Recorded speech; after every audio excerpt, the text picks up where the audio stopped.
গল্পের শুরুতে আমরা মিঞ্জিকে দেখতে পাই, যে কিনা নতুন স্কুলে ট্রান্সফার নিয়ে এসেছে। তখন সে দেখতে পায় স্কুলে বন্ধুরা কত মজা করছে। মিঞ্জি মনে মনে ভাবে, ওরা যদি আমার বন্ধু হতো। তখন তার একটা ছেলেকে দেখে খুব ভালো লেগে যায়। তারপর মিঞ্জি ক্লাসে যাওয়ার পর শিক্ষক তাকে সবার সাথে পরিচয় করিয়ে দেয়। মিঞ্জি মনে মনে ভাবে অনেকগুলো বন্ধু বানাতে হবে। তারপর সে তার সিটে বসে যায়। তারপর লাঞ্চ টাইমে মিঞ্জি ভাবে প্রথমে একটা ফ্রেন্ড বানাতে হবে, কিন্তু কাকে দিয়ে শুরু করি। তখন সে দেখতে পায় 3টে মেয়ে গল্প করছে। তখন সে তাদের সামনে যায় পরিচয় হওয়ার জন্য। মিঞ্জি দেখতে পায় তারা বেশি ঝগড়াটে, তাই মিঞ্জি ভাবে ওরা সুবিধার নয়। তারপর অন্যদিকে তাকাতে দেখতে পায় 3জন গ্রুপ স্টাডি করছে। মিঞ্জি তাদের কাছে যায়, কিন্তু দেখতে পায় একজন পড়া পারছে না বলে অন্যরা মজা করছে। মিঞ্জি ভাবে না, হবে না। মিঞ্জি একা একা বসে থাকে আর ভাবে সবাই আড্ডা দিচ্ছে, আমি সে একাই আছি। তারপর মিঞ্জি মন খারাপ করে একা একা হাঁটতে থাকে। তখন মিঞ্জি একটা মেয়ের সাথে ধাক্কা খায়। তারপর মিঞ্জি ভাবে ওরও নিশ্চয়ই বন্ধু আছে। মেয়েটি সরি বলে মিঞ্জিকে চকলেট অফার করে। মিঞ্জি তার আগের কথা মনে পড়ে যায়। সে আগে স্কুলে বোকাশোকা হয়ে থাকতো, যার ফলে তার কোনো বন্ধু ছিল না। কারোর সাথে বন্ধু হতে চাইলে কেউ হতো না।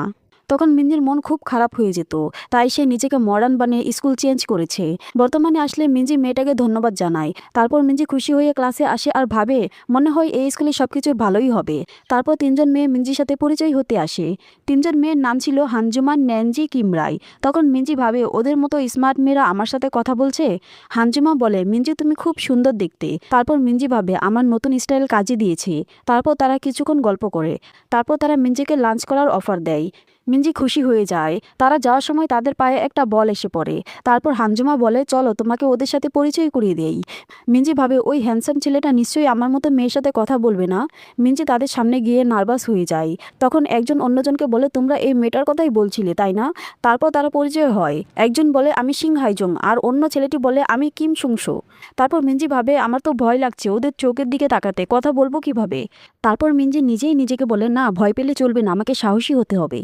তারপর সে প্রথম দেখা ক্রাশ ছেলেটি তার সামনে দিয়ে যাওয়ার সময় পড়ে যাচ্ছিল। মিঞ্জি ধরে ফেলে, আর সবাই তা দেখে অবাক হয়ে যায়। আর এখানেই প্রথম এপিসোড শেষ হয়ে যায়।